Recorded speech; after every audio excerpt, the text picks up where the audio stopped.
ಬ್ರೆಂಬಾತೆ the ಸೋಪ್ರಾ, ಇಟಾಲಿಯ ಒಂದು ಸಣ್ಣ town.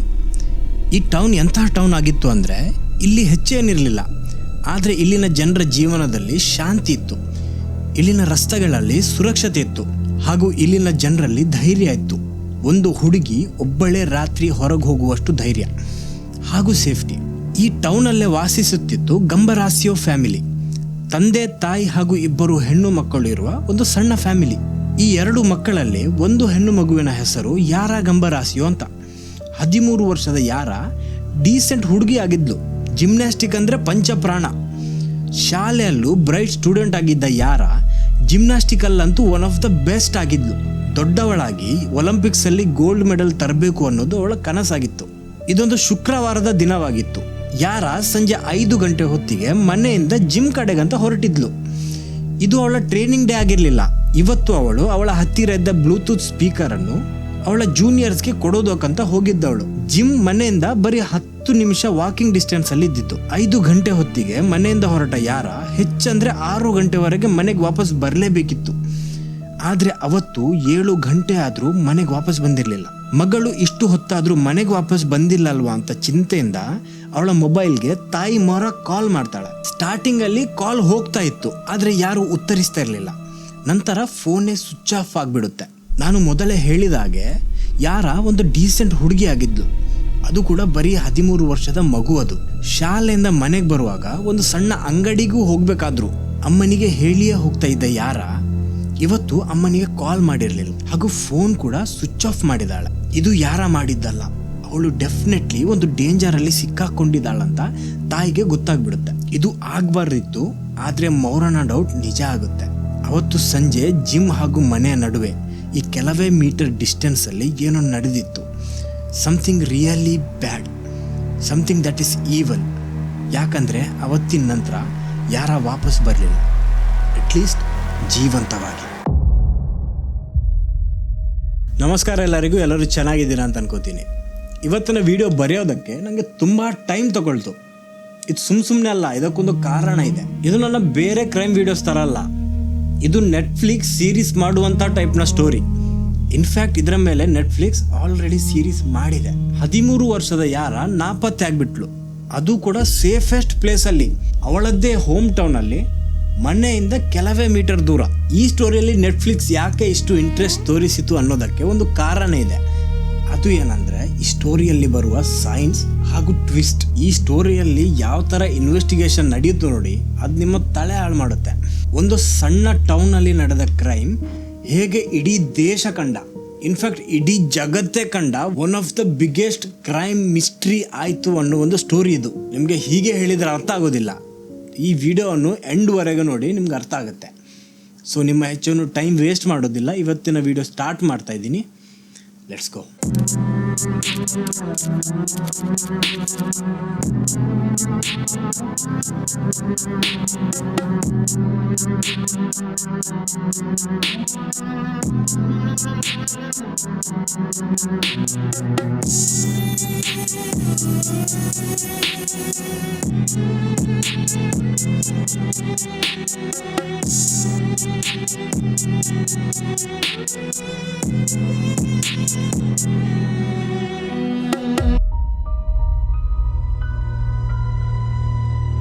Gym ಮನೆಯಿಂದ 10 ನಿಮಿಷ ದೂರ ಇದ್ದಿದ್ರಿಂದ ಯಾರನ್ನ ಪೇರೆಂಟ್ಸ್ ಏನ್ ಮಾಡ್ತಾರೆ, ಫಸ್ಟ್ ಅವಳನ್ನು ಹುಡುಕೊಂಡು ಆ ಜಿಮ್ ಕಡೆಗೆ ಹೋಗ್ತಾರೆ. ಅಲ್ಲಿ ಬಂದು ನೋಡಿದ್ರೆ ಯಾರ ತಂದ ಸ್ಪೀಕರ್ ಏನಿತ್ತು ಅದು ಅವಳು ಇಟ್ಟ ಜಾಗದಲ್ಲೇ ಇಟ್ಟಿತ್ತು, ಆದ್ರೆ ಯಾರ ಮಾತ್ರ ಅಲ್ಲಿರ್ಲಿಲ್ಲ.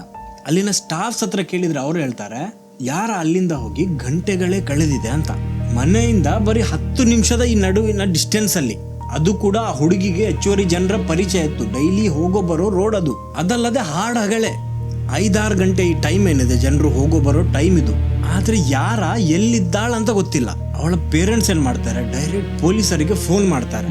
ಹಾಗೂ ಕೆಲವೇ ಗಂಟೆಗಳಲ್ಲಿ ಆ ಇಡೀ ಟೌನಲ್ಲಿ ಏನಿದೆ ಪೊಲೀಸರು, ಶ್ವಾನದಳ ಹಾಗೂ ಆ ಊರಿನ ವಾಲಂಟಿಯರ್ಸ್ ಎಲ್ಲರೂ ಸೇರಿ ಯಾರನ್ನು ಹುಡುಕೋದಕ್ಕೆ ಶುರು ಮಾಡ್ತಾರೆ. ಈ ಕೇಸ್ ಪ್ರಾಸಿಕ್ಯೂಟರ್ ಆಗಿದ್ದ ಲೆಟಿಜಿಯಾ ರೊಗೆರಿ ಅವರಿಗೆ ಅಸೈನ್ ಆಗುತ್ತೆ. ಇವಳು ಬರೀ ಒಬ್ಳು ಪ್ರಾಸಿಕ್ಯೂಟರ್ ಆಗಿರ್ಲಿಲ್ಲ, ದೊಡ್ಡ ದೊಡ್ಡ ಮಾಫಿಯಾ ಗ್ಯಾಂಗ್ಸ್ಗಳ ಅಗೇನ್ಸ್ಟ್ ಫೈಟ್ ಮಾಡಿದಂತಹ ಒಬ್ಳು ಪೊಲೀಸ್ ವುಮನ್ ಆಗಿದ್ಲು. ವೆಲ್ ಎಕ್ಸ್ಪೀರಿಯನ್ಸ್ಡ್ ಆಗಿದ್ಲು, ಟಫ್ ಕೂಡ ಆಗಿದ್ಲು.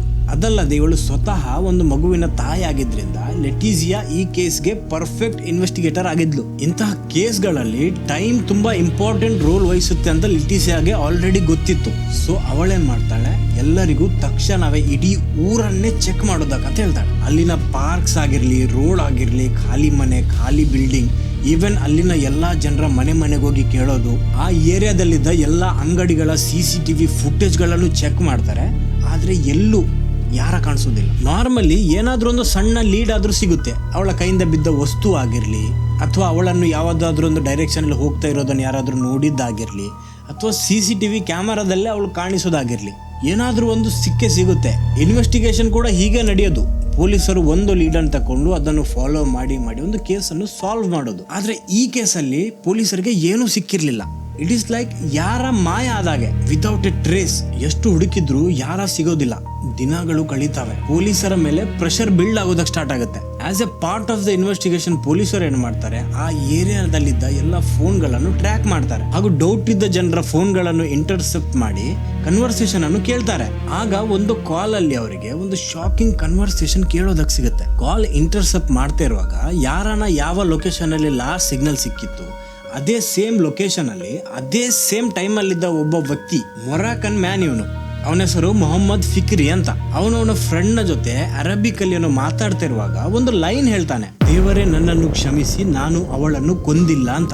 ಆ ಟೈಮ್ ಅಲ್ಲಿ ಈ ಕನ್ವರ್ಸೇಷನ್ ಅನ್ನು ಕೇಳ್ತಾ ಇದ್ದ ಒಬ್ಬ ಪೊಲೀಸ್ ಹಾಗೂ ಅವನ ಜೊತೆ ಇದ್ದ ಒಬ್ಬ ಟ್ರಾನ್ಸ್ಲೇಟರ್ ಅವನು ಹೇಳಿದ ವರ್ಡ್ ಅನ್ನು ಟ್ರಾನ್ಸ್ಲೇಟ್ ಮಾಡಿದಾಗ ಈ ಲೈನ್ ಅವನಿಗೆ ಸಿಕ್ಕಿದ್ದು. ಈ ಲೀಡ್ ಸಿಗ್ತಾ ಇದ್ದಾಗೆ ಲೆಟಿಸಿಯಾ ಹಾಗೂ ಅವಳ ಟೀಮ್ ತಕ್ಷಣವೇ ಅವನನ್ನು ಹುಡುಕೋದಕ್ಕೆ ಸ್ಟಾರ್ಟ್ ಮಾಡ್ತಾರೆ.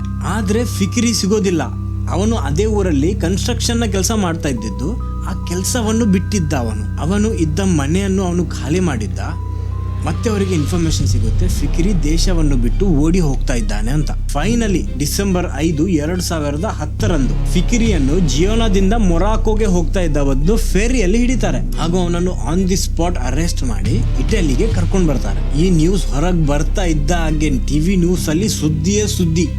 ಸ್ಪೆಷಲಿ ಅವನು ಇಮಿಗ್ರೆಂಟ್ ಆಗಿದ್ರಿಂದ ಮೀಡಿಯಾ ಏನ್ ಮಾಡುತ್ತೆ, ಈ ಸುದ್ದಿಯನ್ನು ದೊಡ್ಡದು ಮಾಡಿ ಹೇಳುತ್ತೆ. ಆ ಊರಿನ ಜನರು ಕೂಡ ಕನ್ವಿನ್ಸ್ ಆಗ್ಬಿಟ್ರು, ಫೈನಲಿ ನಮ್ಗೆ ಒಬ್ಬ ಸಸ್ಪೆಕ್ಟ್ ಸಿಕ್ಕೇ ಬಿಟ್ಟ ಅಂತ. ನೆನಪಿರ್ಲಿ, ಇಷ್ಟರವರೆಗೆ ಬರೀ ಒಬ್ಬ ಸಸ್ಪೆಕ್ಟ್ ಸಿಕ್ಕಿರೋದು, ಯಾರ ಇನ್ನೂ ಸಿಕ್ಕಿಲ್ಲ. ಪೊಲೀಸರು ಫಿಕಿರಿಗೆ ಬಿಲಾಂಗ್ ಆಗುವ ಎಲ್ಲಾ ವಸ್ತುವನ್ನು ಚೆಕ್ ಮಾಡ್ತಾರೆ. ಅವನ ಮನೆ, ಅವನ ಬಟ್ಟೆ, ಅವನು ಓಡಿಸ್ತಾ ಇದ್ದ ಒಂದು ವ್ಯಾನ್, ಇದನ್ನೆಲ್ಲ ಚೆಕ್ ಮಾಡ್ತಾ ಇದ್ದಾಗ ಪೊಲೀಸರಿಗೆ ಫಿಕ್ರಿ ಚಲಾಯಿಸ್ತಿದ್ದ ವ್ಯಾನ್ ಅಲ್ಲಿ ಒಂದು ಮ್ಯಾಟ್ರೆಸ್ ಸಿಗುತ್ತೆ. ಹಾಗೂ ಆ ಮ್ಯಾಟ್ರೆಸ್ ಅಲ್ಲಿ ರಕ್ತದ ಕಲೆ ಸಿಗುತ್ತೆ. ಈ ಮ್ಯಾಟ್ರೆಸ್ ಅನ್ನು ತಕ್ಷಣವೇ ಟೆಸ್ಟಿಂಗ್ಗೆ ಕಳಿಸ್ತಾರೆ. ಹಾಗೂ ಈ ಕಡೆ ಫಿಕ್ರಿಯನ್ನು ಇಂಟರೋಗೇಟ್ ಮಾಡಿ ಬಾಯಿ ತೋರಿಸೋದಕ್ಕೆ ಟ್ರೈ ಮಾಡ್ತಾರೆ. ನೀವೇ ಹೇಳಿ, ಮತ್ತೇನು ಬೇಕು ಈ ಕೇಸಿಗೆ? ಎವಿಡೆನ್ಸ್ ಸಿಕ್ತು, ಲೀಡ್ ಸಿಕ್ಕಿತು, ಸಸ್ಪೆಕ್ಟ್ ಸಿಕ್ಕ, ಅವನ ಅರೆಸ್ಟ್ ಕೂಡ ಆದ, ಜನರು ಕನ್ವಿನ್ಸ್ ಕೂಡ ಆದ್ರು. ಆದ್ರೆ ಆ ಮ್ಯಾಟ್ರೆಸ್ನ ಟೆಸ್ಟ್ ರಿಪೋರ್ಟ್ ಬಂದಾಗ ಗೊತ್ತಾಗುತ್ತೆ, ಆ ರಕ್ತದ ಕಲೆಗೂ ಯಾರನ್ನ ಕೇಸಿಗೂ ಏನು ಸಂಬಂಧನೇ ಇಲ್ಲ ಅಂತ. ಇನ್ನೊಂದು ದೊಡ್ಡ ಪ್ರಾಬ್ಲಮ್ ಗೊತ್ತಾಗುತ್ತೆ. ಅದೇನಂದ್ರೆ, ಅವನು ಮಾತಾಡ್ತಾ ಇದ್ದಾಗ ಹೇಳಿದ ಅರಬಿಕ್ ವರ್ಡ್ ನ ಅರ್ಥ ಕಂಪ್ಲೀಟ್ಲಿ ಬೇರೆನೇ ಆಗಿತ್ತು. ಟ್ರಾನ್ಸ್ಲೇಷನ್ ಮಾಡುವಾಗ ಮಿಸ್ಟೇಕ್ ಆಗಿರೋದು ಅಂತ. ಮೊಹಮ್ಮದ್ ಫಿಕ್ರಿ ಒಬ್ಬ ಇನ್ನೋಸೆಂಟ್ ಆಗಿದ್ದ ಅಂತ ಗೊತ್ತಾಗುತ್ತೆ. ಹಾಗೂ ಅವನನ್ನು ತಕ್ಷಣವೇ ರಿಲೀಸ್ ಮಾಡ್ತಾರೆ. ಆಲ್ಸೋ ಐ ಥಿಂಕ್ ಭಾರತದ್ದು 6-7 ಲಕ್ಷದಷ್ಟು ಕಂಪನ್ಸೇಷನ್ ಕೂಡ ಕೊಡ್ತಾರೆ ತಪ್ಪಾಗಿದ್ದಕ್ಕೆ. ಈಗ ಪ್ರಾಬ್ಲಮ್ ಏನಂದ್ರೆ, ಪೊಲೀಸರ ಇನ್ವೆಸ್ಟಿಗೇಷನ್ ಏನಿದೆ ಅದು ಬ್ಯಾಕ್ ಟು ಸ್ಟಾರ್ಟಿಗೆ ಬಂದಿತ್ತು. ಅಂದ್ರೆ ಅವರು ಮತ್ತೆ ಸ್ಟಾರ್ಟಿಂಗ್ ನಿಂದ ಇನ್ವೆಸ್ಟಿಗೇಷನ್ ಮಾಡಬೇಕು. ಯಾವುದೇ ಎವಿಡೆನ್ಸ್ ಇಲ್ಲ, ಯಾವುದೇ ಲೀಡ್ ಇಲ್ಲ, ಸರಿಯಾದ ಒಬ್ಬ ಸಸ್ಪೆಕ್ಟ್ ಕೂಡ ಇಲ್ಲ. ಯಾರ ಈಗನೂ ನಾಪತ್ತೆ ಆಗಿದ್ಲು. ದಿನಗಳೇ ಕಳೆಯಿತು, ವಾರಗಳೇ ಕಳೆದವು, ಹಾಗೂ ತಿಂಗಳೇ ಕಳೆದೋಯ್ತು. ಹಾಗೂ ಯಾರ ಸಿಗ್ತಾಳೆ ಅನ್ನೋ ಹೋಪ್ ಏನಿತ್ತು ಅದು ಫೇಡ್ ಆಗೋದಕ್ಕೆ ಶುರು ಆಯಿತು. ಯಾರನ್ನ ಪೇರೆಂಟ್ಸ್ಗೆ ಯಾವ ಥರ ಫೀಲ್ ಆಗಿರ್ಬೋದು, ಪ್ರತಿದಿನ ಬೆಳಿಗ್ಗೆ ಎದ್ದು ಅವಳಿಲ್ಲದ ಆ ಖಾಲಿ ರೂಮನ್ನು ನೋಡೋದು, ಆ ಒಂದು ಫೋನ್ ಕಾಲ್ಗೋಸ್ಕರ ವೇಟ್ ಮಾಡೋದು, ಈಗ ಬರ್ಬೋದು ಮತ್ತೆ ಬರ್ಬೋದು ಅಂತ. ಆ ಟೌನ್ ಕೂಡ ಶಾಂತ ಆಗ್ಬಿಡ್ತು. ಅವಳ ಪೋಸ್ಟರ್ಸ್ ಎಲ್ಲ ಫೇಡ್ ಆಗೋದಕ್ಕೆ ಶುರು ಆಯಿತು. ಹಾಗೂ ಅಲ್ಲಿನ ವಾಲಂಟಿಯರ್ಸ್ ಹುಡುಕೋದನ್ನೇ ನಿಲ್ಲಿಸಿಬಿಟ್ರು. ಈವನ್ ನ್ಯೂಸ್ ಚಾನೆಲ್ಸ್ ಕೂಡ ಮೂವ್ ಆನ್ ಆಯಿತು. ಅಂಟಿಲ್ ಒನ್ ಡೇ, ಫೆಬ್ರವರಿ 26, 2011 ಶನಿವಾರದ ದಿನ, ಬ್ರಂಬಾತೆ ಸೋಪ್ರಾದಿಂದ 10 ಕಿಲೋಮೀಟರ್ ದೂರ ಚಿಗ್ನೋಲೋ ದಿಸೋಲಾ ಅನ್ನೋ ಒಂದು ಪ್ಲೇಸ್ ಅಲ್ಲಿ ಒಬ್ಬ ವ್ಯಕ್ತಿ ತನ್ನ ಮಾಡೆಲ್ ಪ್ಲೇನ್ ಅನ್ನು ಹಾರಿಸ್ತಾ ಇದ್ದ. ಆ ಪ್ಲೇನ್ ಅಲ್ಲಿ ಏನೋ ಒಂದು ಟೆಕ್ನಿಕಲ್ ಇಶ್ಯೂ ಬಂದು ಅವನ ಪ್ಲೇನ್ ಅನ್ನು ಅಲ್ಲೇ ಹತ್ತಿರದೊಂದು ಖಾಲಿ ಫೀಲ್ಡ್ ಅಲ್ಲಿ ಲ್ಯಾಂಡ್ ಮಾಡಿಸ್ತಾನೆ. ಇದೊಂದು ಓಪನ್ ಫೀಲ್ಡ್ ಆಗಿತ್ತು, ಅಲ್ಲಿ ಯಾರು ಹೋಗ್ತಾ ಇರ್ಲಿಲ್ಲ, ಅಲ್ಲೆಲ್ಲ ಹುಲ್ಲೆಲ್ಲ ಬೆಳೆದಿತ್ತು. ಈ ಪ್ಲೇನ್ ಅನ್ನು ರಿಕವರ್ ಮಾಡೋದಕ್ಕಂತ ಹೋದ ಈ ವ್ಯಕ್ತಿಗೆ ಅಲ್ಲೇ ಹತ್ತಿರದಲ್ಲಿ ಹುಲ್ಲಿನಲ್ಲಿ ಒಂದು ಶೂ ಕಾಣಿಸುತ್ತೆ. ಇನ್ನು ಸ್ವಲ್ಪ ಹತ್ತಿರ ಹೋಗ್ತಾ ಇದ್ದಾಗೆ ಬಟ್ಟೆ ಕಾಣಿಸುತ್ತೆ. ಇನ್ನೂ ಹತ್ತಿರ ಹೋಗಿ ನೋಡಿದಾಗ ಒಂದು ವ್ಯಕ್ತಿಯ ಶವ ಕಾಣಿಸುತ್ತೆ ಅವನಿಗೆ. ಆ ಶವವನ್ನು ನೋಡಿದ ತಕ್ಷಣವೇ ಆ ವ್ಯಕ್ತಿ ಏನ್ ಮಾಡ್ತಾನೆ, ಹೆದರಿ ಪೊಲೀಸರಿಗೆ ಕಾಲ್ ಮಾಡ್ತಾನೆ. ನಂತರ ಪೊಲೀಸ್ ಇನ್ವೆಸ್ಟಿಗೇಷನ್ ಅಲ್ಲಿ ಗೊತ್ತಾಗುತ್ತೆ ಆ ಶವ ಬೇರೆ ಯಾರದ್ದು ಅಲ್ಲ, ಯಾರ ಗಂಬರಾಸಿಯದ್ದು ಅಂತ. ಅವಳು ಹಾಕಿದ್ದ ಬಟ್ಟೆ ಅದೇ ತರ ಅವಳ ಬಾಡಿಯಲ್ಲಿತ್ತು. ಈವನ್ ಅವಳ ಕಿವಿಯಲ್ಲಿದ್ದ ಇಯರಿಂಗ್ಸ್ ಹಾಗೂ ಅವಳ ಹಲ್ಲಿನ ಬ್ರೇಸಸ್ ಯಾವುದೂ ಕಳ್ಳತನ ಆಗಿರ್ಲಿಲ್ಲ. ಆದ್ರೆ ಅವಳ ಬಾಡಿಯಲ್ಲಿ ನೋಡಿದರಲ್ಲೆಲ್ಲ ಗಾಯ. ಅವಳ ತಲೆಗೆ ಒಂದು ಗಂಭೀರವಾದ ಏಟು ಬಿದ್ದಿತ್ತು. ಇದೆಲ್ಲಕ್ಕಿಂತ ಶಾಕಿಂಗ್ ಏನು ಅಂದ್ರೆ ಆಟೋಪ್ಸಿಯಲ್ಲಿ ಗೊತ್ತಾಗುತ್ತೆ ಯಾರ ತಕ್ಷಣ ಸತ್ತಿರ್ಲಿಲ್ಲ. ಅವಳ ತಲೆಗೆ ಏಟು ಬಿದ್ದು ಬ್ಲಡ್ ಲಾಸ್ ಆಗಿ ತುಂಬಾ ಹೊತ್ತಿನವರೆಗೆ ನರಳಿ ನರಳಿ ನರಳಿ ನರಳಿ ಅವಳು ಇರೋದು ಅಂತ. ಈ ನ್ಯೂಸ್ ಹೊರಗೆ ಬರ್ತಾ ಇದ್ದಾಗೆ ಇಡೀ ಇಟಲಿ ದೇಶನೇ ನಿಂತು ಬಿಡುತ್ತೆ. ಇಡೀ ದೇಶ ಹುಡುಕ್ತಾ ಇದ್ದ, ಪ್ರಾರ್ಥಿಸ್ತಿದ್ದ ಹಾಗೂ ಹೋಪ್ ಮಾಡ್ತಾ ಇದ್ದ ಈ ಒಂದು ಪ್ರಶ್ನೆಗೆ ಉತ್ತರ ಸಿಕ್ಕಿತ್ತು. ಆದ್ರೆ ಈ ಉತ್ತರವನ್ನು ಅವರು ಎಕ್ಸ್ಪೆಕ್ಟ್ ಮಾಡ್ತಾ ಇರ್ಲಿಲ್ಲ. ಈ ಬಾಡಿ ಸಿಕ್ಕಾಗ ತುಂಬಾ ಲೇಟ್ ಆಗಿತ್ತು. ಅವಳ ಬಾಡಿ ಏನಿತ್ತು ಅದು ಆಲ್ರೆಡಿ ಅಡ್ವಾನ್ಸ್ ಡಿಕಂಪೋಸಿಂಗ್ ಸ್ಟೇಜ್ ಅಲ್ಲಿತ್ತು. 3 ತಿಂಗಳವರೆಗೆ ಒಂದು ಬಾಡಿಯನ್ನು ಹಾಗೆ ಓಪನ್ ಫೀಲ್ಡ್ ಅಲ್ಲಿ ಬಿಟ್ರೆ ಹೇಗಿರ್ಬೋದು ಅಂತ ಇಮ್ಯಾಜಿನ್ ಮಾಡಿ. ಆ ಬಾಡಿಯಲ್ಲಿ ಏನಾದ್ರೂ ಎವಿಡೆನ್ಸ್ ಇದ್ದಿದ್ರು ಇಷ್ಟರವರೆಗೆ ಅದು ನಾಶ ಆಗಿತ್ತು. ಯಾವುದೇ ರೀತಿಯ ಫಿಂಗರ್ ಪ್ರಿಂಟ್ ಸಿಗ್ಲಿಲ್ಲ, ಯಾವುದೇ ರೀತಿಯ ಫುಟ್ ಪ್ರಿಂಟ್ ಸಿಗ್ಲಿಲ್ಲ, ವೆಪನ್ ಕೂಡ ಸಿಗ್ಲಿಲ್ಲ. ಈವನ್ ಪೊಲೀಸ್ ನಾಯಿಗಳಿಗೂ ಯಾವುದೇ ರೀತಿಯ ಸೆಂಟ್ ಅನ್ನು ಸ್ಮೆಲ್ ಮಾಡೋದಕ್ಕಾಗ್ಲಿಲ್ಲ. ಎಲ್ಲರೂ ಅನ್ಕೊಂಡಿದ್ರು ಸೆಕ್ಸುವಲ್ ಅಸಲ್ಟ್ ಆಗಿರ್ಬೋದು ಅಂತ. ಆದ್ರೆ ಫಾರೆನ್ಸಿಕ್ ರಿಪೋರ್ಟ್ ಅಲ್ಲಿ ಗೊತ್ತಾಗುತ್ತೆ ಅವಳ ಮೇಲೆ ಸೆಕ್ಸುವಲ್ ಅಸಲ್ಟ್ ಆಗಿರ್ಲಿಲ್ಲ. ಆದ್ರೆ ತಲೆಗೆ ಯಾರೋ ಹೊಡೆದು ತುಂಬಾ ಸ್ಲೋಲಿ ನರಳಿ ಸತ್ತವಳು ಅಂತ. ಇದಿಷ್ಟನ್ನು ಬಿಟ್ಟು ಪೊಲೀಸರಿಗೆ ಯಾವುದೇ ಎವಿಡೆನ್ಸ್ ಸಿಕ್ಕಿರ್ಲಿಲ್ಲ ಅಂಟಿಲ್ ಒನ್ ಡೇ. ಅವಳ ಬಟ್ಟೆಯಲ್ಲೇನಿದೆ, ಲೆಗ್ಗಿನ್ಸ್ ಅಥವಾ ಅಂಡರ್ವೇರ್ ಅದಷ್ಟು ಕ್ಲಿಯರ್ ಇಲ್ಲ. ಆದ್ರೆ ಅದರಲ್ಲಿ ಒಂದು ಸಿಂಗಲ್ DNA ಸ್ಟ್ರಾಂಡ್ ಸಿಗುತ್ತೆ, ಒಂದು DNA sample. I don't know ನಿಮ್ಗೆ DNA ಏನಂತ ಗೊತ್ತಿದೆಯಾ ಇಲ್ವಾ ಅಂತ.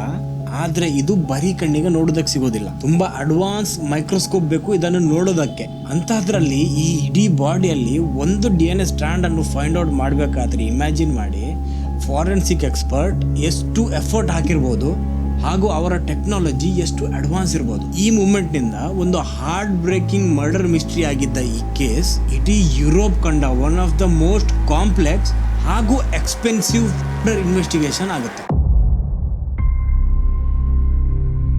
ಅವಳ ಬಾಡಿಯಲ್ಲಿ ಸಿಕ್ಕ ಈ DNA ಸ್ಯಾಂಪಲ್ ಅನ್ನು ಇನ್ವೆಸ್ಟಿಗೇಟರ್ಸ್ ಫಸ್ಟ್ ಏನ್ ಮಾಡ್ತಾರೆ ಅಂದ್ರೆ ಅವರ ಡೇಟಾ ಬೇಸ್ ಅಲ್ಲಿ ಸರ್ಚ್ ಮಾಡಿ ನೋಡ್ತಾರೆ ಯಾವ್ದಾದ್ರು ಮ್ಯಾಚ್ ಸಿಗುತ್ತಾ ಅಂತ. ಆದ್ರೆ ಯಾವುದೇ ಕ್ರಿಮಿನಲ್ ನ DNA ಇಲ್ಲಿ ಸಿಕ್ಕ DNA ಜೊತೆ ಮ್ಯಾಚ್ ಆಗ್ತಾ ಇರ್ಲಿಲ್ಲ.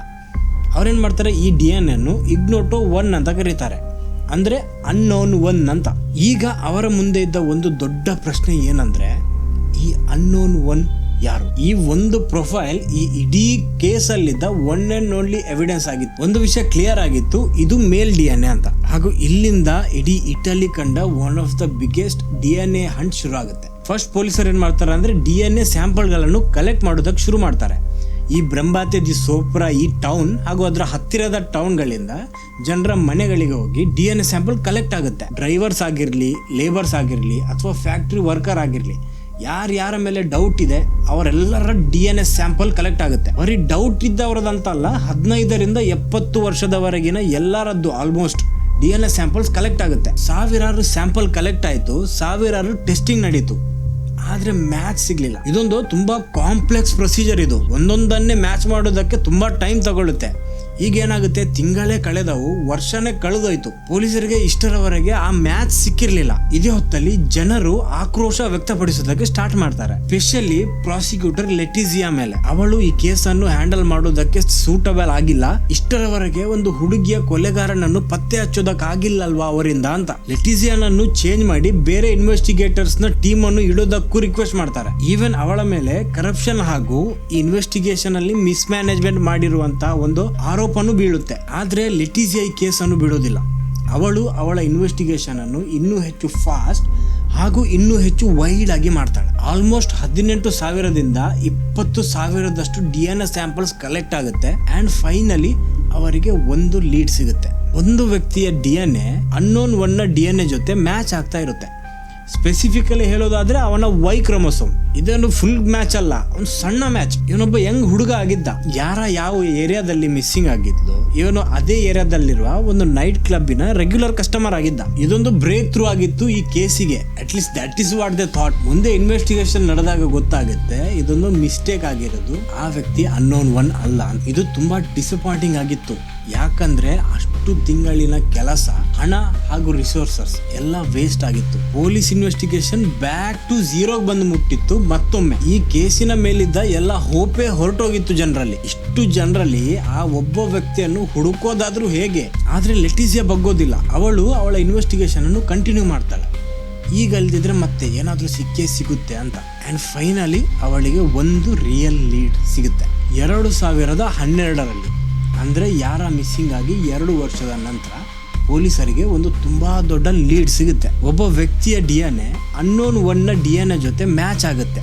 ಕಂಪ್ಲೀಟ್ ಮ್ಯಾಚ್ ಅಲ್ಲ, ಅರ್ಧ ಮ್ಯಾಚ್ ಅಂತ ಅನ್ಕೊಳ್ಳಿ. ಈ ಮ್ಯಾಚ್ ಏನಿದೆ ಇದು ಮೊದಲೊಮ್ಮೆ ಆದ ತರದ ಫಾಲ್ಸ್ ಮ್ಯಾಚ್ ಅಲ್ಲ, ಇದು ರಿಯಲ್ ಮ್ಯಾಚ್ ಆಗಿತ್ತು. ಆ ಸ್ಯಾಂಪಲ್ ಮ್ಯಾಚ್ ಆಗಿದ್ದು ಡೊಮಿಯಾನೋ ಗ್ವೆರಿನೋನಿ ಅನ್ನೋ ಒಬ್ಬ ವ್ಯಕ್ತಿಯ ಸ್ಯಾಂಪಲ್ ಜೊತೆ. ಅಂದ್ರೆ ಆ ಅನ್ನೋನ್ ಒನ್ ಯಾರಿದ್ದಾನೆ ಅವನು ಇವನದ್ದೇ ಒಬ್ಬ ರಿಲೇಟಿವ್ ಆಗಿದ್ದಾನೆ. ಹಾಗೂ ಈ ಒಂದು ವಿಷಯ ಕ್ಲಿಯರ್ ಆಗಿತ್ತು. ಸೊ ಮತ್ತೇನು, ಪೊಲೀಸರು ಕಂಪ್ಲೀಟ್ DNA ಹಂಟ್ ಅನ್ನು ಶುರು ಮಾಡ್ತಾರೆ ಈ ಫ್ಯಾಮಿಲಿ ಮೇಲೆ, ಇವನ ರಿಲೇಟಿವ್ಸ್ ಮೇಲೆ. 1 by 1 ಸ್ಯಾಂಪಲ್ ಬರುತ್ತೆ, 1 by 1 ಟೆಸ್ಟಿಂಗ್ ನಡೆಯುತ್ತೆ. ಈ ತರ ಮ್ಯಾಚ್ ಮಾಡಿ ಮಾಡಿ ಮಾಡಿ ಮಾಡಿ ಇನ್ವೆಸ್ಟಿಗೇಷನ್ ಹೋಗಿ ಮುಟ್ಟುತ್ತೆ ಲೌರಾ ಪೋಲಿ ಅನ್ನೋ ಒಂದು ಹೆಂಗಸಿನ ಮನೆಗೆ. ಅವಳ ಗಂಡ 1999ರಲ್ಲಿ ಸಾವನ್ನಪ್ಪಿದ್ದ. ಹಾಗೂ ಅವಳಿಗೆ 2 ಮಕ್ಕಳಿದ್ರು. ಈ ಮಕ್ಕಳ DNA ಸ್ಯಾಂಪಲ್ ಅನ್ನು ಟೆಸ್ಟ್ ಮಾಡಿ ನೋಡ್ತಾರೆ, ಅದು ಮ್ಯಾಚ್ ಆಗ್ತಾ ಇತ್ತು, ಆದ್ರೆ ಕಂಪ್ಲೀಟ್ ಮ್ಯಾಚ್ ಆಗ್ತಾ ಇರ್ಲಿಲ್ಲ. ಸೊ ಪೊಲೀಸರಿಗೆ ಒಂದು ವಿಷಯ ಕನ್ಫರ್ಮ್ ಆಗುತ್ತೆ, ಈ ಅನ್ನೋನ್ ಒನ್ ಯಾರಿದ್ದಾನೆ ಅವನು ಇದೇ ಮನೆಯವನಾಗಿದ್ದಾನೆ. ಸೊ ಪೊಲೀಸರು ಲೌರಾ ಪೋಲಿಯ ಗಂಡನ DNA ಸ್ಯಾಂಪಲ್ ಅನ್ನು ಹುಡುಕೋದಕ್ಕೆ ಸ್ಟಾರ್ಟ್ ಮಾಡ್ತಾರೆ. ಬೈ ದ ವೇ ಅವನು ಸತ್ತು 12 ವರ್ಷ ಆಲ್ರೆಡಿ ಆಗಿತ್ತು. ಅವನ ಹೆಸರು ಜೋಸೆಪ್ಪೆ ಗ್ವೆರಿನೋನಿ ಆಗಿತ್ತು. ಪೊಲೀಸರು ಈ ತರ DNA ಸ್ಯಾಂಪಲ್ ಅನ್ನು ಹುಡುಕ್ತಾ ಜೋಸೆಪ್ಪೆಯ ಓಲ್ಡ್ ಬಿಲಾಂಗಿಂಗ್ಸ್ ಎಲ್ಲ ಚೆಕ್ ಮಾಡೋದಕ್ಕೆ ಶುರು ಮಾಡ್ತಾರೆ. ಎಲ್ಲೂ DNA ಸ್ಯಾಂಪಲ್ ಸಿಗೋದಿಲ್ಲ. ಆಬ್ವಿಯಸ್ಲಿ ಸತ್ತು 12 ವರ್ಷ ಆಗಿದೆ. ಆದ್ರೂ ಪೊಲೀಸರು ಇನ್ನೂ ಹೆಚ್ಚು ಹುಡುಕ್ತಾರೆ, ಎಲ್ಲಾದ್ರೂ ಒಂದು ಕಡೆ ಸಿಗ್ಲೇಬೇಕಲ್ವಾ ಅಂತ. ಆಗ ಅವರಿಗೆ ಅವನ ಕೆಲವು ಲೆಟರ್ಸ್ ಅಲ್ಲಿ ಒಂದು ಲೆಟರ್ ಅಲ್ಲಿ DNA ಸ್ಯಾಂಪಲ್ ಸಿಗುತ್ತೆ. ಅದು ಹೇಗೆ ಸಿಕ್ಕಿರೋದು ಗೊತ್ತಿದೆಯಾ? ಅವನು ಆಕ್ಚುಲಿ ಆ ಲೆಟರ್ ಅಲ್ಲಿ ಸ್ಟ್ಯಾಂಪ್ ಅಂಟಿಸೋದಕ್ಕಂತ ತನ್ನ ಜೊಲ್ಲನ್ನು ಯೂಸ್ ಮಾಡಿದ್ದ. ಆ ಜೊಲ್ಲಿನಿಂದ ಒಂದು ಪ್ರಾಪರ್ DNA ಸ್ಯಾಂಪಲ್ ಅವರಿಗೆ ಸಿಗುತ್ತೆ 12 ವರ್ಷದ ನಂತರ. ಈ DNA ಸ್ಯಾಂಪಲ್ ಅನ್ನು ಟೆಸ್ಟ್ ಮಾಡಿ ನೋಡಿದಾಗ ಗೊತ್ತಾಗುತ್ತೆ ಈ ಅನ್ನೋನ್ ಒನ್ ಬೇರೆ ಯಾರೂ ಅಲ್ಲ, ಈ ಜೋಸೆಪ್ಪೆಯ ಮಕ್ಕಳಲ್ಲೇ ಯಾರೋ ಒಬ್ಬ ಅಂತ. ತಾಯಿ ಲೌರಾ ಪೋಲಿ ಹತ್ರ ಕೇಳಿದ್ರೆ ಅವಳು ಹೇಳ್ತಾಳೆ ನಮ್ಗೆ 2 ಮಕ್ಕಳಿರೋದು, ಆದ್ರೆ 2 ಮಕ್ಕಳ DNA ಸ್ಯಾಂಪಲ್ ಅಷ್ಟು ಮ್ಯಾಚ್ ಆಗ್ತಾ ಇರ್ಲಿಲ್ಲ. ಹಾಗಾದ್ರೆ ಮತ್ತೆ ಯಾರು? ಆಗ ಪೊಲೀಸರಿಗೆ ಡೌಟ್ ಆಗುತ್ತೆ, ಜೋಸೆಪ್ಪೆಯ ಎಲ್ಲೋ ಹೊರಗೆ ಬೇರೆ ಒಂದು ಸೀಕ್ರೆಟ್ ಮಗ ಇದ್ದಾನೆ ಅಂತ. ಅಂದ್ರೆ ಅವನದ್ದು ಬೇರೆ ಎಲ್ಲೋ ಸೀಕ್ರೆಟ್ ಅಫೇರ್ ಇದ್ದಿರ್ಬೇಕು ಅಂತ. ಆದ್ರೆ ಜೋಸೆಪ್ಪೆಯ ಮನೆಯಲ್ಲಿ ಯಾರು ಈ ವಿಷಯವನ್ನು ಬಿಲೀವೇ ಮಾಡೋದಿಲ್ಲ. ಅವನ ಮಕ್ಕಳಾಗಿರ್ಲಿ ಅಥವಾ ಹೆಂಡತಿ ಆಗಿರ್ಲಿ, ಚಾನ್ಸೇ ಇಲ್ಲ. ನನ್ನ ಹಸ್ಬೆಂಡ್ ತುಂಬಾ ಲಾಯಲ್ ಆಗಿದ್ದ, ಒಬ್ಬ ಸಾಧಾರಣ ವ್ಯಕ್ತಿ. ಅವನು ತನ್ನ ಕೆಲಸ ಆಯ್ತು, ತನ್ನ ಮನೆ ಆಯ್ತು. At least that is what every one believed. ಈಗ ಪೊಲೀಸರ ಕೆಲಸ ಇನ್ನೂ ಹೆಚ್ಚು ಕಾಂಪ್ಲಿಕೇಟೆಡ್ ಆಗಿತ್ತು. 10-12 ವರ್ಷ ಹಿಂದೆ ಸತ್ತಿರುವ ಒಬ್ಬ ವ್ಯಕ್ತಿಯ 20-30 ವರ್ಷ ಹಳೆಯ ಒಂದು ಅಫೇರ್ ಅನ್ನು ಹುಡುಕಿ ಹಿಡಿಯೋದು, ಇದು ಆಲ್ಮೋಸ್ಟ್ ಇಂಪಾಸಿಬಲ್ ಆಗಿತ್ತು. ಆದ್ರೆ ಅವ್ರ ಹತ್ರ ಈ ಕೇಸನ್ನು ಸಾಲ್ವ್ ಮಾಡೋದಕ್ಕೆ ಬೇರೆ ಆಪ್ಷನ್ ಇರಲಿಲ್ಲ. ಸೊ ಮತ್ತೆ ಪೊಲೀಸರು ಏನು ಮಾಡ್ತಾರೆ, ಅವನ ಪಾಸ್ಟ್ ಅನ್ನು ಕೆದಕೋದಕ್ಕೆ ಶುರು ಮಾಡ್ತಾರೆ. ಇನ್ವೆಸ್ಟಿಗೇಷನ್ ಇದೇ ತರ ನಡೀತಾ ಇರುತ್ತೆ. ಟೈಮ್ ಸ್ಲೋಲಿ ಪಾಸ್ ಆಗ್ತಾ ಇರುತ್ತೆ. ಒಂದು ದಿನ ಪೊಲೀಸರಿಗೆ ಒಂದು ಹೆಸರು ಸಿಗುತ್ತೆ, ಹಾಗೂ ಈ ಹೆಸರು ತುಂಬಾ ಕನ್ವಿನ್ಸಿಂಗ್ ಅನ್ಸುತ್ತೆ ಅವರಿಗೆ. ಈಸ್ಟರ್ ಅರ್ಜೋಫಿ ಅಂತ, 3 ಮಕ್ಕಳ ತಾಯಿ ಇವಳು. ಅವಳ DNA ಸ್ಯಾಂಪಲ್ ಅನ್ನು ತಕೊಂಡು ಟೆಸ್ಟ್ ಮಾಡಿ ನೋಡಿದಾಗ ಗೊತ್ತಾಗುತ್ತೆ ಅನ್ನೋನ್ ಒನ್ ಯಾರಿದ್ದಾನೆ ಅವನು ಇವಳದ್ದೇ ಮಗ ಅಂತ. ಇದರಲ್ಲಿ ಒಂದು ಟ್ವಿಸ್ಟ್ ಇತ್ತು. ಅದೇನಂದ್ರೆ ಇವರ 3 ಮಕ್ಕಳಲ್ಲಿ ಫಸ್ಟ್ 2 ಟ್ವಿನ್ಸ್ ಆಗಿದ್ರು, 3ನೇ ಮಗು ನಂತರ ಸೆಪರೇಟ್ ಆಗಿದ್ದು. ಇದ್ರಲ್ಲಿ ಸೈಂಟಿಫಿಕ್ ಮಿರಾಕಲ್ ಏನಂದ್ರೆ ಆ ಟ್ವಿನ್ಸ್ ಅಲ್ಲಿ ಒಂದು ಗಂಡು ಮಗು ಆಗಿತ್ತು ಹಾಗೂ ಒಂದು ಹೆಣ್ಣು ಮಗು ಆಗಿತ್ತು. ಇದು ಸೈಂಟಿಫಿಕ್ ಮಿರಾಕಲ್ ಅಲ್ಲ. ಸೈಂಟಿಫಿಕ್ ಮಿರಾಕಲ್ ಏನು ಅಂದ್ರೆ ಆ ಗಂಡು ಮಗುವಿನ ತಂದೆನೇ ಬೇರೆ ಆಗಿದ್ದ, ಹೆಣ್ಣು ಮಗುವಿನ ತಂದೆಯನ್ನೇ ಬೇರೆ ಆಗಿದ್ದ. ಗಂಡು ಮಗುವಿನ ತಂದೆ ಜೋಸೆಫೆ ಆಗಿದ್ದ, ಹೆಣ್ಣು ಮಗುವಿನ ತಂದೆ ಅವಳದ್ದೇ ಗಂಡ ಆಗಿದ್ದ. ಒಂದು ಮರ್ಡರ್ ಕೇಸ್ ಸಾಲ್ವ್ ಮಾಡ್ತಾ ಮಾಡ್ತಾ ಒಂದು ಫ್ಯಾಮಿಲಿಯ ಸೀಕ್ರೆಟೇ ಬಿಚ್ಚೋಗಿತ್ತು. ಎಷ್ಟೋ ವರ್ಷದಿಂದ 30-40 ವರ್ಷದ ಹಿಂದೆ ಮಾಡಿದ ಈ ಒಂದು ಸೀಕ್ರೆಟ್ ಅಫೇರ್ ಈಗ ಜನರ ಮುಂದೆ ಬಂದಿತ್ತು. ಅದು ಕೂಡ ಇವರು ತುಂಬಾ ಸಮಯದವರೆಗೆ ಸೀಕ್ರೆಟ್ ಅಫೇರ್ ಅಂದ್ರೆ ರಿಲೇಶನ್ಶಿಪ್ ಅಲ್ಲಿ ಇರಲಿಲ್ಲ. ಒಂದು ಶಾರ್ಟ್ ಟೈಮ್ ಫಿಸಿಕಲ್ ರಿಲೇಶನ್ಶಿಪ್ ಆಗಿದ್ದು ಇವರದು. ಹಾಗೂ ಇದರಿಂದ ಈ ಮಗ ಹುಟ್ಟಿದವ್ರಿಗೆ ಪೊಲೀಸರು ಈಸ್ಟರ್ನ ಮಗ ಮುಸಿಪ್ಪೋ ಬೊಸಿಟಿಯ ಈ DNA ಸ್ಯಾಂಪಲ್ ಅನ್ನು ಟೆಸ್ಟ್ ಮಾಡಿದಾಗ ಆ ಸ್ಯಾಂಪಲ್ ಅನ್ನೋನ್ ಒನ್ ನ DNA ಸ್ಯಾಂಪಲ್ ಜೊತೆ ಫುಲ್ಲಿ ಮ್ಯಾಚ್ ಆಯ್ತು. ಇದು ಹಾಗೆ ಸಣ್ಣ ಸಣ್ಣ ಮ್ಯಾಚ್ ಅಲ್ಲ, complete match. 1 in a billion. ಎಲ್ಲಿಂದ ಎಲ್ಗೋಗಿ ಯಾರ್ಯಾರ ಮಕ್ಕಳನ್ನು ಟೆಸ್ಟ್ ಮಾಡಿ ಹೇಗೆ ಮಾಡಿ ಇದನ್ನು ಹುಡುಕಿದ್ರು ನೋಡಿ. ಇದನ್ನೇ ಕೇಳಿ ನನ್ನ ತಲೆ ಹಾಳಾಗಿತ್ತು. 4 ವರ್ಷದ ಇನ್ವೆಸ್ಟಿಗೇಷನ್, 10-20 ಸಾವಿರ DNA ಸ್ಯಾಂಪಲ್ಸ್, ಜನರ ಆಕ್ರೋಶ ಹಾಗೂ ಎಷ್ಟೋ ವರ್ಷ ಹಳೆಯ ಈ ಅಫೇರ್ ಅನ್ನು ಅನ್ಕವರ್ ಮಾಡಿದ ನಂತರ ಫೈನಲಿ ಅನ್ನೋನ್ ಒನ್ ಅವರಿಗೆ ಸಿಕ್ಕಿದ್ದ. ಮ್ಯಾಸಿಮೋ ಬುಸೆಟ್ಟಿ, 43 ವರ್ಷದ ಒಬ್ಬ ಕನ್ಸ್ಟ್ರಕ್ಷನ್ ವರ್ಕರ್. ಇವನದ್ದು ಮದುವೆನೂ ಆಗಿತ್ತು ಹಾಗೂ 3 ಮಕ್ಕಳ ತಂದೆನೂ ಆಗಿದ್ದ ಇವನು. ಅವನ ಅರೆಸ್ಟ್ ಆದಾಗ ಅವನು ತುಂಬಾ ಶಾಕ್ ಆಗಿದ್ದ. ಬರೀ ಅವನಲ್ಲ, ಆ ಇಡೀ ಟೌನ್ ಹಾಗೂ ಅವನ ಫ್ಯಾಮಿಲಿಯೂ ಶಾಕ್ ಆಗಿತ್ತು. ಪೊಲೀಸರು ಅವನನ್ನು ಎತ್ಕೊಂಡು ಹೋಗುವಾಗ ಅವನ ಬಾಯಿಂದ ಬರೀ ಒಂದೇ ಲೈನ್ ಬರೋದು, ಅದೇನಂದ್ರೆ, you are making a mistake. ನೀವು ಏನೋ ತಪ್ಪು ಮಾಡ್ತಾ ಇದ್ದೀರ. ಕೋರ್ಟಲ್ಲಿ ಇದರ ಟ್ರಯಲ್ ಶುರು ಆಗುತ್ತೆ. ಇಡೀ ಹಿಯರಿಂಗ್ ಅಲ್ಲಿ ಬೊಸೆಟ್ಟಿ ಬರೀ ಒಂದೇ ವಿಷಯವನ್ನು ಪದೇ ರಿಪೀಟ್ ಮಾಡ್ತಾ ಇದ್ದ, ಅದೇನಂದ್ರೆ, ನಾನು ಒಬ್ಬ ಇನ್ನೋಸೆಂಟ್, ನನಗೆ ಯಾರು ಅಂತ ಗೊತ್ತಿಲ್ಲ, ನಾನು ಅವಳನ್ನು ನೋಡಿಯೂ ಇಲ್ಲ, ನಾನು ಅವಳನ್ನು ಮೀಟ್ ಕೂಡ ಆಗಿಲ್ಲ. ಈವನ್ ಬೊಸೆಟ್ಟಿಯ ಫ್ಯಾಮಿಲಿ ಕೂಡ ಅವನ ಜೊತೆ ನಿಂತಿರ್ತಾರೆ. ಬೊಸೆಟ್ಟಿ ಒಬ್ಬ ಸಾಧಾರಣ ವ್ಯಕ್ತಿ, ಅದಲ್ಲದೆ ಇವನೊಬ್ಬ ಒಳ್ಳೆ ಮನುಷ್ಯ. ಈ ಇನ್ವೆಸ್ಟಿಗೇಷನ್ ಅಲ್ಲಿ ಏನೋ ತಪ್ಪಾಗಿರ್ಬೇಕು. 2015ರಲ್ಲಿ ನಡೆದ ಈ ಕೇಸ್ ನ ಟ್ರಯಲ್ ಇಟಲಿಯ ಮೋಸ್ಟ್ ಫಾಲೋಡ್ ಕೋರ್ಟ್ ಟ್ರಯಲ್ ಆಗುತ್ತೆ. ಪ್ರಾಸಿಕ್ಯೂಟರ್ಸ್ ಏನ್ ಮಾಡ್ತಾರೆ, ಈ ಇಡೀ ಕೇಸ್ ಅನ್ನು ಈ DNA ಸ್ಯಾಂಪಲ್ ನ ಸರೌಂಡಿಂಗ್ ಅಲ್ಲೇ ಕ್ರಿಯೇಟ್ ಮಾಡ್ತಾರೆ. ಅಂದ್ರೆ ನಮ್ಗೆ ಸ್ಯಾಂಪಲ್ ಸಿಕ್ಕಿದೆ ಹಾಗೂ ಸೈನ್ಸ್ ಸುಳ್ಳು ಹೇಳೋದಿಲ್ಲ ಅಂತ. ಈ ಕಡೆ ಬೊಸೆಟ್ಟಿಯ ಡಿಫೆನ್ಸ್ ಕೂಡ ಸುಮ್ಮನೆ ಇರೋದಿಲ್ಲ, ಅವರು ಕೂಡ ತುಂಬಾ ಸ್ಟ್ರಾಂಗ್ ಆಗಿ ಫೈಟ್ ಮಾಡ್ತಾರೆ. ನಿಮ್ಗೆ ಸಿಕ್ಕ DNA ಸ್ಯಾಂಪಲ್ ತುಂಬಾ ಹಳೆಯದು, ಅದು ಕಂಟಾಮಿನೇಟ್ ಆಗಿರ್ಬೋದು ಅಥವಾ ಮಿಕ್ಸ್ ಅಪ್ ಆಗಿರ್ಬೋದು. ನಿಮ್ಮ ಹತ್ರ ಆ ಒಂದು ಸಿಂಗಲ್ DNA ಸ್ಟ್ಯಾಂಡ್ ಅನ್ನು ಬಿಟ್ಟು ಬೇರೆ ಯಾವುದೇ ಎವಿಡೆನ್ಸ್ ಇಲ್ಲ ಬೊಸೆಟ್ಟಿಯ ಈ ಕೃತ್ಯ ಎಸಗಿದ್ದಾನೆ ಅನ್ನೋದಕ್ಕೆ. No fingerprint, no murder weapon, no other evidences. ಇದೆಲ್ಲಕ್ಕಿಂತ ಇಂಪಾರ್ಟೆಂಟ್ ಏನಂದ್ರೆ ಅವನ ಹತ್ರ ಮೋಟಿವೇ ಇರಲಿಲ್ಲ. ಅವನ್ ಯಾಕೆ ಈ ಮಗುವನ್ನು ಕೊಡಬೇಕು. ಡಿಫೆನ್ಸ್ ಟೀಮ್ ಮತ್ತೊಮ್ಮೆ ಆ DNA ರಿಪೋರ್ಟ್ ಅನ್ನು ಅನಲೈಸ್ ಮಾಡೋದಕ್ಕೆ ಹೇಳುತ್ತೆ, ಆದ್ರೆ ಆ ರಿಕ್ವೆಸ್ಟ್ ಅನ್ನು ಡಿನೈ ಮಾಡ್ತಾರೆ. ನಮ್ಗೆ ಎಷ್ಟು ಬೇಕು ಅಷ್ಟು DNA ಸ್ಯಾಂಪಲ್ ಸಿಕ್ಕಿದೆ, ಮಸಿಮೋ ಗಿಲ್ಟಿ ಆಗಿದ್ದಾನೆ ಹಾಗೂ ಅವನಿಗೆ ಜೀವಾವಧಿ ಶಿಕ್ಷೆಯನ್ನು ಕೊಡ್ತಾರೆ. ಈ ಜೀವಾವಧಿ ಶಿಕ್ಷೆ ಅನೌನ್ಸ್ಮೆಂಟ್ ಆಗ್ತಾ ಇರುವಾಗನು ಮಸಿಮೋ ಕಿರುಚಾಡಿ ಹೇಳ್ತಾನೆ ಅವ್ರ ಹತ್ರ, ನಾನು ಒಬ್ಬ ಇನ್ನೋಸೆಂಟ್, ನನ್ನ ಮಕ್ಕಳ ಮೇಲೆ ಬೇಕಾದ್ರೂ ಆಣೆ ಹಾಕಿ ಹೇಳ್ತೀನಿ, ನಾನು ಯಾರನ್ನೂ ಕೊಂದಿಲ್ಲ ಅಂತ. ಆದ್ರೆ ಲಾ ಹೇಳುತ್ತೆ ನಮ್ಮ ಹತ್ರ ಎವಿಡೆನ್ಸ್ ಇದೆ, ಸೊ ಅವನ ಮಾತನ್ನು ಕೇಳೋದಿಲ್ಲ. ಇನ್ಫ್ಯಾಕ್ಟ್ ಅವನು 2018 ಹಾಗೂ 2021ರಲ್ಲಿ 2 ಸತಿ ಅಪೀಲ್ ಕೂಡ ಮಾಡ್ತಾನೆ. ಆದ್ರೆ ಕೋರ್ಟ್ ಅವನಿಗೆ ಕೊಟ್ಟ ಈ ಸೆಂಟೆನ್ಸ್ ಅನ್ನು ಅಪ್ಹೋಲ್ಡ್ ಮಾಡುತ್ತೆ. ಇವತ್ತಿನವರೆಗೆ ಅವನು ಜೈಲಿನಲ್ಲಿದ್ದಾನೆ ಹಾಗೂ ಇವತ್ತಿನವರೆಗೆ ಹೇಳ್ತಾ ಇದ್ದಾನೆ, ನಾನೊಬ್ಬ ಇನ್ನೋಸೆಂಟ್ ಹಾಗೂ ಇನ್ವೆಸ್ಟಿಗೇಷನ್ ಅಲ್ಲಿ ಏನೋ ಒಂದು ತಪ್ಪು ನಡೆದಿದೆ. ಈ ಕೇಸ್ ಎಲ್ಲಿಂದ ಸ್ಟಾರ್ಟ್ ಆಗಿದ್ದು ನೋಡಿ ಹಾಗೂ ಯಾವ ತರ ಎಂಡ್ ಆಯ್ತು. ಇವತ್ತಿನವರೆಗೆ ಇಟಲಿಯಲ್ಲಿ ಜನರು 2 ಭಾಗದಲ್ಲಿ ಡಿವೈಡ್ ಆಗಿದ್ದಾರೆ. ಅರ್ಧ ಜನರು ಹೇಳ್ತಾರೆ ಇನ್ವೆಸ್ಟಿಗೇಷನ್ ಸರಿ ಆಗಿದೆ, DNA ಸ್ಯಾಂಪಲ್ ಸಿಕ್ಕಿದೆ ಹಾಗೂ ಸೈನ್ಸ್ ಸುಳ್ಳು ಹೇಳುದಿಲ್ಲ ಅಂತ.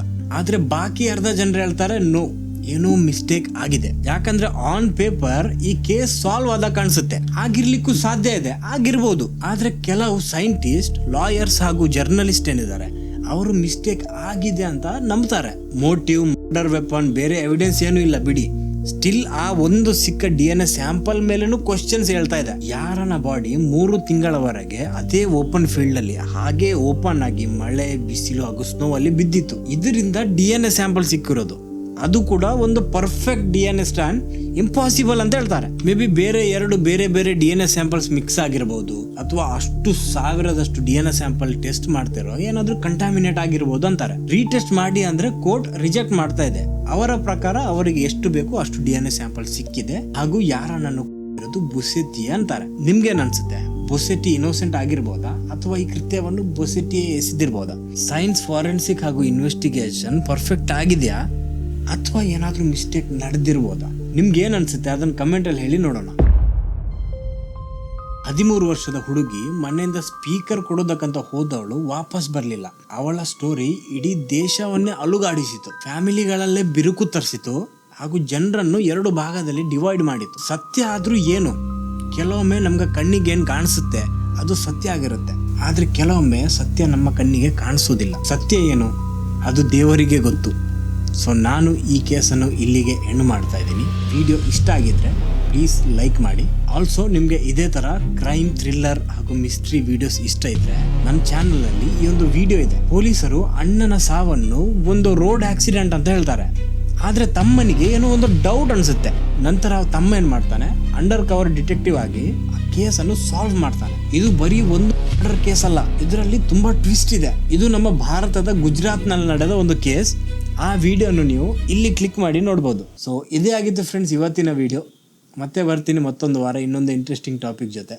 ಅಷ್ಟರವರೆಗೆ ಪೀಸ್ ಔಟ್.